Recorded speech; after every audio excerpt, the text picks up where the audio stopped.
स्वागत है आपका दिव्य हिमाचल टीवी में। मैं हूं दीक्षा शर्मा। शाम के 6 बज चुके हैं और प्रदेश के तमाम खबरों के साथ हम आपके समक्ष आ चुके हैं। कई लेटेस्ट अपडेट्स आज इस बुलेटिन में हम आपके साथ साझा करने वाले हैं। विशेष तौर से बड़ी बात उन कर्मचारियों और अधिकारियों को लेकर करेंगे जो कि एनपीएस के दायरे में आते हैं, क्योंकि महंगाई भत्ता देने पर आदेश इनके लिए जारी हुए हैं। फिलहाल कितना ज़्यादा लाभ इन्हें मिलने वाला है, कितनी इनकी संख्या है, इससे संबंधित पूरी अपडेट आज हम आप तक पहुंचाएंगे। दूसरी बड़ी बात लोन को लेकर करेंगे, क्योंकि 600 करोड़ का लोन एक दफ़ा फिर सरकार इस महीने में लेने जा रही है और इससे कितना असर पड़ेगा, इसके बाद कितनी लोन लिमिट सरकार के पास बच जाएगी, ये भी जानकारी देंगे। दिल्ली से 1480 करोड़ रुपए आए हैं, ये भी जानकारी हम आप तक पहुंचाने वाले हैं। और पूर्व जयराम सरकार की एक और पॉलिसी वर्तमान सरकार ने बदल दी है। ये कौन सी पॉलिसी में बदलाव हुआ है, जानकारी ये भी लाए हैं। स्पेशल एजुकेटर्स के कितने पद भरे जाएंगे, आरएनपी रूल्स फाइनल हो गए हैं, किस तरह के रूल्स रखे गए हैं, शैक्षणिक योग्यता क्या है, ये भी जानकारी बिल्कुल हम आपको देने वाले हैं, क्योंकि 2003 के बाद पहली मर्तबा रेगुलर तौर पर ये भर्ती होने जा रही है। शुरुआत मौसम से करना चाहेंगे, क्योंकि अगले 5 दिन तक मौसम साफ बना रहेगा, जिस वजह से दिन में तापमान में उछाल आने वाला है। और इसके अलावा कुछ ऊंचे क्षेत्रों में हल्की बर्फबारी को लेकर आसार आज के लिए जताए गए थे, लेकिन मौसम वहां पर भी सुहावना बना रहा है। और अगले 5 दिन अब ऊंची चोटियों पर यानी कि ऊंचे इलाकों पर भी यहां मौसम साफ बना रहेगा। ये मौसम विज्ञान केंद्र की ओर से पूर्वानुमान जारी किया गया है। दूसरी बात उन 3 युवकों से जुड़ी करना चाहेंगे जो कि ट्रैक्टर की जद में आ गए और मौके पर इनकी मौत हो गई। ये कांगड़ा का मामला बताया जा रहा है। ट्रैक्टर पर चालक के साथ 2 युवक सवार थे, 2 इसमें प्रवासी बताए जा रहे हैं। एक स्थानीय युवक था जो कि ट्रैक्टर का चालक है।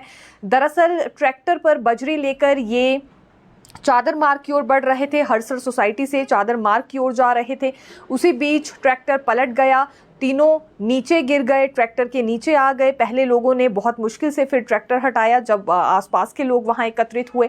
ट्रैक्टर हटाने के बाद जब तीनों युवकों को निकाला, उस वक्त ये मौत के घाट उतर गए थे और डॉक्टर ने भी इन्हें मृत घोषित कर दिया। जैसा कि हमने कहा, 2 इसमें प्रवासी बताए जा रहे हैं, एक स्थानीय व्यक्ति भी है। बहुत ही दुखद घटना फिलहाल हम ये कहना चाहेंगे। हिमाचल प्रदेश के मुख्यमंत्री सुखविंदर सिंह सुक्खू आज राजधानी शिमला के प्रसिद्ध मंदिर तारा देवी पहुंचे पूजा अर्चना करने के लिए। आज अष्टमी थी और इनकी धर्मपत्नी कमलेश ठाकुर भी इनके साथ मौजूद थी, जो कि देहरा से विधायक हैं। इन्होंने हिमाचल प्रदेश के लिए पूजा अर्चना की और सुख समृद्धि की कामना भी की है। इसके अलावा बाकी मंदिरों में भी आज हमें काफ़ी अष्टमी पर क्राउड देखने के लिए मिला। नई नई व्यवस्थाएं इस बार क्योंकि की गई थी और तारा देवी मंदिर में भी बड़ी कतार लगी थी। इसी बीच मुख्यमंत्री भी वहां पूजा अर्चना करने के लिए पहुंचे थे।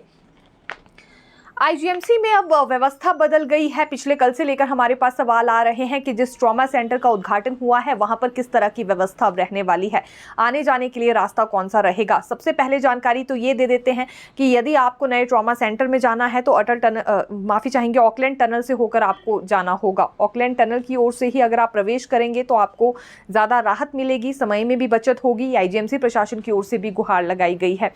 दूसरी बड़ी बात ये कि व्यवस्था कैसी है ट्रॉमा सेंटर में, सवाल इसे लेकर भी उठ रहे थे। तो तकरीबन 110 बिस्तर वहां पर लगा दिए गए हैं। 8 घंटे के लिए एक डॉक्टर वहां पर अपनी सेवा देगा ताकि गुणवत्ता आ सके। सेवा देने के लिए भी पहले 32 घंटों तक कंटिन्यूसली उन्हें सर्विस देनी पड़ रही थी, जिस वजह से डॉक्टर्स का जो व्यवहार था उसमें एक तरह से चिड़चिड़ापन देखा जा रहा था, क्योंकि 32 घंटे तक कंटिन्यू सेवा देंगे तो लाजमी सी बात है उनकी सेवाओं पर भी असर पड़ेगा। इसलिए अब 8 घंटे निर्धारित कर दिए गए हैं ताकि पूरी गुणवत्ता आ सके इलाज में भी। और दूसरी बड़ी बात कि अब एक नर्स 12 मरीजों के बजाय 6 लोगों को वहां देखेगी। ये भी व्यवस्था में बदलाव कर दिया गया है।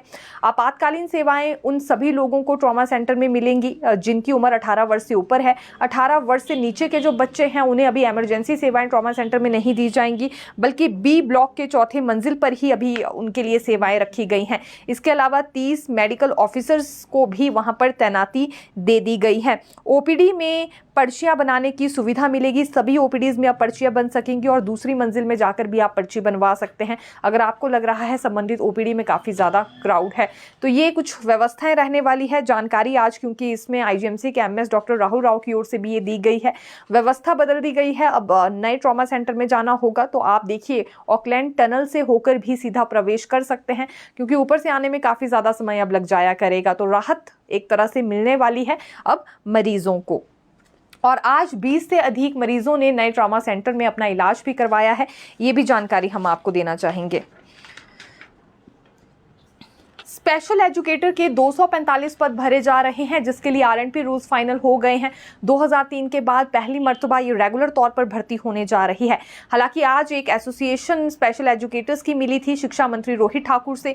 इन्होंने ये निवेदन किया है कि एक तो बैच वाइज माध्यम से ये भर्तियां होनी चाहिए, 50% भर्ती बैच वाइज माध्यम से की जाए, लेकिन ये संभव नहीं है, इसमें कुछ नियम बीच में आ रहे हैं।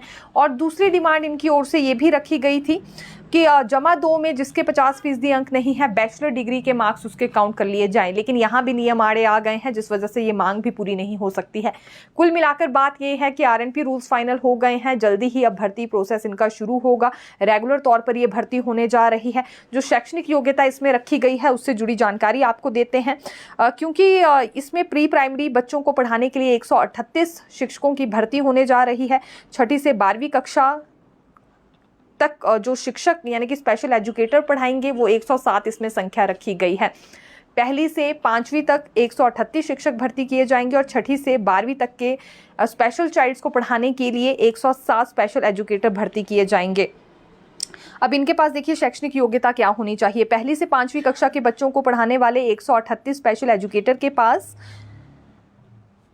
योग्यता 50% में जमा 2 परीक्षा और रिहैबिलिटेशन काउंसिल ऑफ इंडिया से अप्रूव संस्थाओं से डिप्लोमा इन स्पेशल एजुकेशन होना चाहिए या डिप्लोमा इन एलिमेंट्री एजुकेशन भी चाहिए, और क्रॉस डिसेबिलिटी एरिया में पढ़ाने का 6 महीने का अनुभव भी इनके पास होना चाहिए। तभी ये इन 138 पदों के लिए अपनी ओर से आवेदन कर सकते हैं।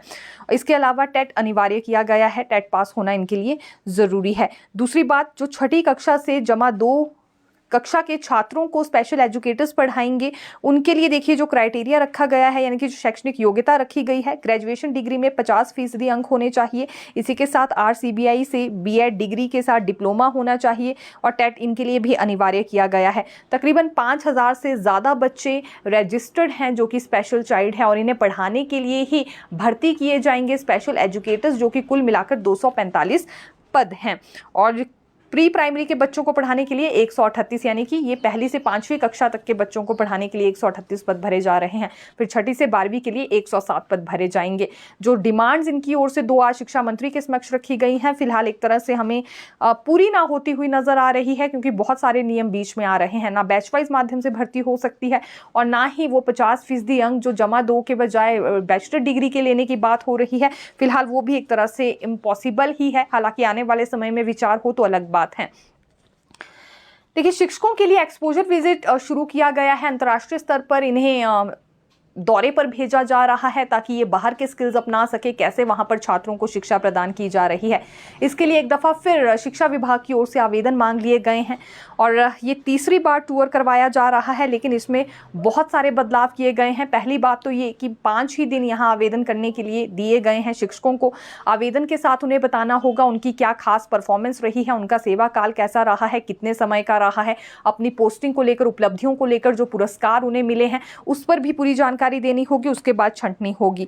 हालांकि अभी जो तिथि है वो 5 दिन का समय दिया गया है आवेदन करने के लिए, लेकिन आवश्यकता अनुसार इस तिथि को बदला भी जा सकता है। इसमें टीजीटी को 15, सीएडवी को 15 और जेबीटी को 30 अंक तय किए गए हैं। कुल 22 अंकों में से शिक्षकों का चयन होने वाला है। इसमें टीचिंग अनुभव के 5, स्टेट और नेशनल अवार्ड प्राप्त शिक्षक को 5 अंक, पीजी और एमफिल डिग्री के 5 अंक और हाई और ट्राइबल एरिया में सर्विस के 5 अंक, छात्रों के लिए शैक्षणिक क्षेत्र में किए गए कार्यों के 2 अंक तय किए गए हैं। अब आपने इसमें कितने कार्य किए हैं, आपने कौन सी अन्य गतिविधियों में अपनी भागीदारी दिखाई है, दुर्गम क्षेत्रों में सेवा कितने समय तक दी है, ये भी यहाँ देखिए काफ़ी ज़्यादा मायने रखेगा। 5 अंक इसके लिए दिए गए हैं।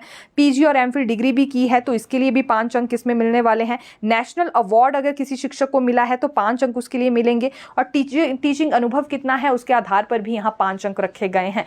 तो कुल मिलाकर ये अंक आपके कितने बनते हैं उसी अनुसार आपका चयन होने वाला है। और टीजीटी को 15, सीएनवी को 15 और जेबीटी को 30 अंक इसमें पहले से देखिए तय किए गए हैं। स्कूलों को इस बारे में जानकारी दे दी गई है। जल्द से जल्द इन्हें आवेदन करना होगा और इस बार आवेदन करने के दिन बहुत कम रखे गए हैं, क्योंकि पिछली बार जब ये एक्सपोजर विजिट पर टीचर्स को भेजा गया था और आवेदन जब मांगे गए तो लंबा समय था, जिसमें कई तरह की शिकायतें भी आई। कुछ शिक्षक अप्रोच भी लगा रहे थे जो काबिलियत भी नहीं रखते थे, यानी कि पात्रता उनके पास सही से नहीं थी। तो इस बार ऐसी गतिविधियों को अंजाम देने के लिए अप्रोच सिस्टम में जाने का समय ही शिक्षकों को ना मिले, इसलिए ये 5 दिन की अवधि महज रखी गई है आवेदन लेने के लिए। लेकिन अगर आवश्यकता पड़ती है तो इस अवधि को बढ़ाया भी जा सकता है, ये भी यहाँ शिक्षा विभाग की ओर से कह दिया गया है। देखिए, पुलिस थाना तलाई के अंतर्गत 15 वर्षीय नाबालिग युवती ने आत्महत्या कर ली है। हालांकि परिवारजनों का कहना है कि युवती अपना जीवन सही से बिता रही थी, न जाने क्यों उसने ये कदम उठाया। अभी तक इस बात की जानकारी किसी को नहीं है। फिलहाल पुलिस की ओर से पुष्टि कर दी गई है और पोस्टमार्टम कर युवती का उसका शव परिवारजनों को सौंप दिया गया है। धारा 194 के तहत ये मामला दर्ज किया गया है। फंदा लगाकर युवती ने आत्महत्या कर ली, लेकिन खुलासा नहीं हो पाया है कि वजह क्या बड़ी रही जिस वजह से 15 वर्षीय युवती को इस तरह का कदम उठाना पड़ा। पेंशनर्स की बैठक टल गई है। ये अगले कल मुख्यमंत्री सुखविंदर सिंह सुक्खू के साथ बैठक करने वाले थे। बात हम यहाँ पेंशनर्स वेलफेयर एसोसिएशन की कर रहे हैं, जिसे लेकर इन्होंने पूरी तैयारी भी कर ली थी, लेकिन 3 दिन की छुट्टी है जिस वजह से बैठक टली है। ये पेंशनर वेलफेयर एसोसिएशन का मानना है। एसोसिएशन के अध्यक्ष आत्माराम शर्मा का कहना है कि फिलहाल अभी 3 दिन की सरकारी छुट्टियां हैं, इस वजह से ये बैठक नहीं हो पाएगी। लेकिन अब ये मुख्यमंत्री से उम्मीद करते हैं कि 13 अक्टूबर, 12 या 11 अक्टूबर ना सही, लेकिन अब 14 अक्टूबर को जरूर इन्हें बैठक के लिए बुलाया जाएगा। इन्हें 14 अक्टूबर की तिथि का बेसब्री से इंतजार रहेगा। ये डीए एरियर पर तो मांग उठा ही रहे हैं, लेकिन साथ ही साथ इनका ये कहना है कि जो पहले कर्मचारियों को सैलरी दी जा रही है और पेंशनर्स को पेंशन बाद में दी जा रही है, ये इनके साथ बड़ा अन्याय है। इन्हें भी बिल्कुल अपनी पेंशन की आवश्यकता वैसे ही रहती है जैसे किसी कार्यरत कर्मचारी को सैलरी की आवश्यकता पहले दिन पड़ती है। अब महीने की पहली तारीख को ही इन्हें भी अपनी पेंशन चाहिए, क्योंकि बहुत सारे भुगतान इन्हें भी करने होते हैं। किराया भी देना है, बच्चों का खर्च भी उठाना है, इसके अलावा अपने इनके बहुत से खर्चे हैं। तो इस बात से ये बिल्कुल सहमत नहीं है जो इस बार भी 9 तारीख को पेंशन दी गई। हालांकि विभिन्न विभागों में, बोर्ड्स में, कॉर्पोरेशंस के ये पेंशनर्स को पेंशन मिल गई, लेकिन एचआरटीसी के पेंशनर्स अभी भी काफ़ी ज़्यादा आक्रोश में हैं। आज भी उन्हें पेंशन नहीं मिल पाई है। 9 तारीख निर्धारित की गई थी। 9 तारीख के बाद अब यहाँ 10 तारीख आज आ गई है, लेकिन उसके बावजूद भी पेंशन उन्हें नहीं दी गई और इस पर आक्रोश अब एचआरटीसी पेंशनर्स भी दिखा रहे हैं। उनका ये कहना है, पहली बात कि ये एचआरटीसी कर्मचारियों के साथ अब गेट मीटिंग करेंगे और प्रदर्शन करने के लिए भी तैयार हैं। और दूसरी बड़ी बात, 12 अक्टूबर को अभी क्योंकि एचआरटीसी की ओर से 50 वर्ष का कार्यक्रम मनाया जा रहा है, एचआरटीसी प्रबंधन ने इसे लेकर तैयारियां करना शुरू कर दिया है। जोरों से ये कार्यक्रम एक तरह से मनाया जाएगा और हर एचआरटीसी यूनिट पर उस दिन मिठाइयाँ बांटी जाएंगी, साज सजावट की जा रही है। तरह तरह की तैयारियां हैं क्योंकि 50 साल एचआरटीसी के पूरे होने जा रहे हैं। लेकिन इसी बड़े कार्यक्रम का बहिष्कार किया जाएगा पेंशनर्स की ओर से। ये अभी ऐसा सोच विचार कर रहे हैं। ये भी एचआरटीसी पेंशनर्स की ओर से आज कह दिया गया है। फिलहाल अभी ये रणनीति तैयार करेंगे अगले 1-2 दिन में कि ये 12 अक्टूबर वाला कार्यक्रम इसका बहिष्कार करना है या नहीं, इसमें ये अपनी भागीदारी दिखाने वाले हैं या नहीं। जो ये 50 वर्ष का कार्यक्रम है, इसमें बहुत सारे पेंशनर्स को भी क्योंकि सम्मानित किया जाएगा जिन्होंने इतनी वर्षों तक अपनी सेवाएं दी हैं। लेकिन आज ये काफ़ी आक्रोश में है क्योंकि इनकी पेंशन तक समय से नहीं आ पा रही है। पूरी ज़िंदगी जिस कॉरपोरेशन को दी, उसी कॉरपोरेशन से अब पेंशन भी देरी से आ रही है और बाकी भत्तों का भी भुगतान नहीं हो रहा है। मेडिकल रिवर्समेंट के बिल भी इनके लटक गए हैं। इसके अलावा पेंशन समय से नहीं आती है और बाकी भत्ते भी इनके नहीं दिए जा रहे हैं। डीए एरियर की भी लड़ाई अब इनकी लंबी हो गई है। खैर, डीए एरियर की लड़ाई सिर्फ पेंशनर्स की नहीं, कर्मचारियों की भी है और अभी ऑल ओवर हिमाचल में हमें इसका बड़ा असर देखने के लिए मिल रहा है। लेकिन इस सब के बीच देखिए प्रबंधन की ओर से क्या कुछ कहा गया। जब निगम से हमने जानकारी ली तो एचआरटीसी का कहना है कि ये कुल 55 करोड़ रुपए ही सरकार की ओर से जारी किए गए थे प्रबंधन को। इसमें 45 करोड़ रुपए वेतन के लिए ही खर्च हो गए, बाकी के 10 करोड़ बचे। 10 करोड़ में से 5 से 6 करोड़ खर्च हो गया टायर के खर्चे पर और कुछ बसेस और कुछ पार्ट्स रिपेयर करवाने पर। अब इसके अलावा अलग से यहाँ 15 करोड़ मांगे गए हैं सरकार से। हालांकि ये 20 करोड़ की आवश्यकता रहती है पेंशन देने के लिए क्योंकि 7,000 के करीब यहाँ पेंशनर्स हैं। 20 करोड़ रुपए इसके लिए मासिक चाहिए, लेकिन 5 करोड़ अभी बचे हैं निगम के पास और फिर 15 करोड़ की और आवश्यकता है। ये मांग लिए गए हैं, जब सरकार से मिलेंगे तो इनकी पेंशन का भुगतान भी होगा। अब एचआरटीसी पेंशनर्स की बात सही है कि जब बाकी विभागों के पेंशनर्स को पेंशन मिल गई है तो इन्हें इतना ज़्यादा इंतजार क्यों करना पड़ रहा है। ये इंतजार करने के लिए तैयार नहीं है, इस वजह से आक्रोश दिखा रहे हैं और जो 50 साल का कार्यक्रम होने जा रहा है उसका बहिष्कार करेंगे, ये भी इनकी ओर से अभी सोच विचार किया जा रहा है। देखिए, तीसरी ओर सचिवालय कर्मचारियों ने फिर हुंकार भर दी है। सचिवालय कर्मचारी एसोसिएशन का कहना है कि अब ये भी नहीं रुकेंगे, 15 अक्टूबर को फिर जनरल हाउस बुला रहे हैं। जनरल हाउस में अगली रणनीति तैयार करेंगे। अभी तक इन्होंने आंदोलन नहीं किया है, लेकिन अब आंदोलन की रूपरेखा इनकी ओर से तैयार की जाएगी अगर 15 अक्टूबर से पहले इन्हें वार्ता के लिए नहीं बुलाया जाता है। एसोसिएशन के कुछ प्रतिनिधियों का ये मानना है कि उम्मीद इनमें जग गई थी जब पता लगा कि पेंशनर्स को बुलाया है 11 अक्टूबर को बैठक के लिए, लेकिन इस बैठक को भी स्थगित कर दिया गया है, जिसके बाद इनकी उम्मीदें फिर टूटी हैं। अब पेंशनर्स के साथ बैठक नहीं हो रही तो इन कर्मचारियों के साथ आखिरकार कब तक होगी, ये सवाल इनकी ओर से उठाए जा रहे हैं। अब इनका मानना है कि जनरल हाउस 15 अक्टूबर को बुलाएंगे। इससे पहले अगर वार्ता के लिए सरकार बुलाती है तो अच्छी बात है, और नहीं बुलाती है तो फिर अगली रूपरेखा इनकी ओर से तैयार की जाएगी। ये और ज्यादा इंतजार अपने डीए एरियर पर अब नहीं करने वाले हैं। हालांकि डीए एरियर से ऊपर इनकी मुख्य मांग अब ये हो चुकी है कि जो प्रिविलेज मोशन इनके लिए जारी किए गए हैं उन्हें वापस लिया जाए। आज तक कर्मचारी नेताओं को प्रिविलेज मोशन को फेस नहीं करना पड़ा है, लेकिन अब पहली मर्तबा ऐसी सिचुएशन बनी है, इसलिए ये प्रिविलेज मोशन सबसे पहले वापस लिए जाए और इनके डीए और एरियर की मांग भी पूरी होनी चाहिए। तमाम मांगे और इन्होंने सरकार के समक्ष रखी है। इससे पहले देखिए क्या हुआ कि इन्हें शिक्षा सचिव राकेश कंवर ने वार्ता के लिए बुलाया, इनकी सभी डिमांड्स भी पूछी और फिर ये कहा कि अगले 4 से 5 दिन में मुख्यमंत्री के साथ वो इनकी वार्ता करवाएंगे, जिस वजह से इन्होंने अपना पिछला जनरल हाउस स्थगित कर दिया। और फिर ठीक उसी बीच मुख्यमंत्री अस्वस्थ हो गए थे, इन्होंने इंतजार करना बेहतर समझा, कई दिन तक इनकी ओर से इंतजार भी किया गया। अब इनका मानना है कि सोमवार से फिर अपना कार्यभार मुख्यमंत्री ने संभाल लिया है। तकरीबन 4 से 5 दिन बीतने में आए हैं, अभी तक वार्ता के लिए नहीं बुलाया, और अगर नहीं बुलाया जाता है तो फिर ये आंदोलन को लेकर रूपरेखा तैयार करने वाले हैं।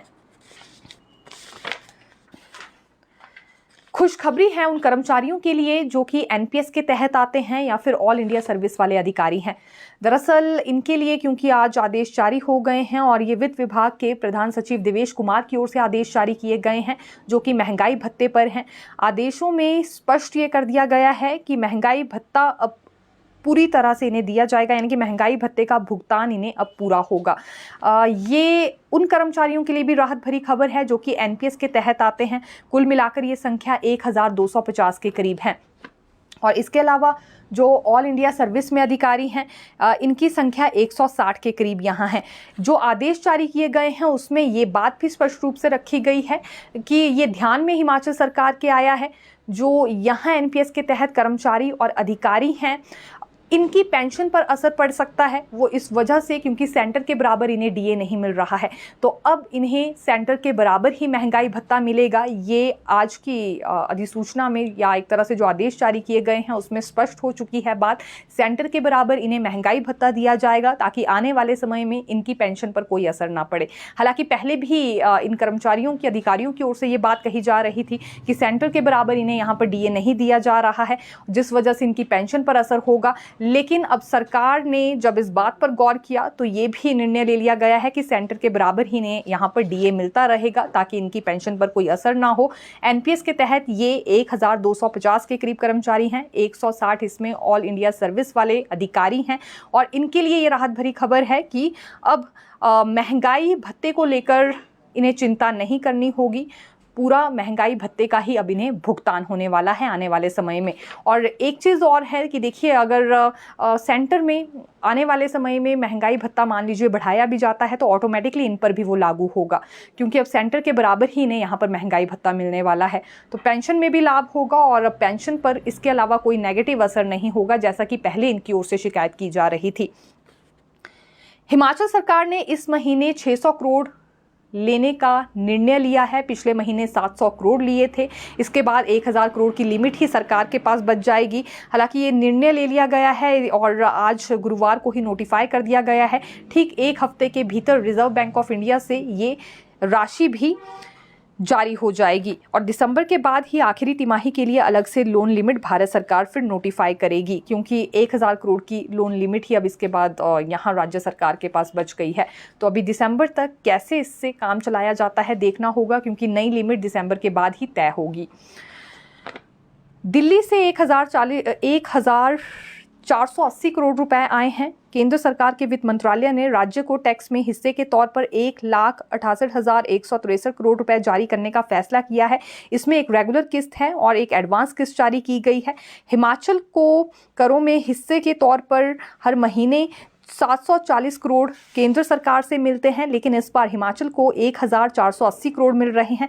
वित्त मंत्रालय ने कहा है कि राज्यों को फेस्टिवल सीजन से पहले अपने खर्च चलाने और पूंजीगत खर्च बढ़ाने के लिए केंद्र सरकार यह एडवांस किस्त दे रही है। कुछ आंकड़ों से जुड़ी ये बड़ी खबर हम लेकर आए थे और बारीकी से हमने आप तक ये जानकारी पहुंचाई है कि जो 1,480 करोड़ रुपए आए हैं, फिलहाल इससे पहले भी, क्योंकि ये सवाल हमसे लगातार पूछा जा रहा था इसी बजट को लेकर, तो ये जानकारी देना हमने ज़रूरी समझा। नॉर्थ जोन काउंसिल मीटिंग को लेकर भी जानकारी सामने आई है। ये केंद्रीय गृह मंत्री अमित शाह की अध्यक्षता में होगी और इस बार बैठक की मेज़बानी हरियाणा करने वाला है। दरअसल हिमाचल की ओर से भी वो सभी मुद्दे इस बैठक में रखे जाएंगे जो कि पड़ोसी राज्यों से संबंधित है, फिर चाहे हम बॉर्डर की लड़ाई को लेकर बात करें या फिर नदियों के पानी के इस्तेमाल से लेकर औद्योगिक क्षेत्र बद्दी में सड़क का मामला भी अभी लंबित है। तो ये सभी मामले जो कि पड़ोसी राज्यों के साथ चल रहे हैं, हिमाचल सरकार की ओर से भी वहां पर उठाए जाएंगे।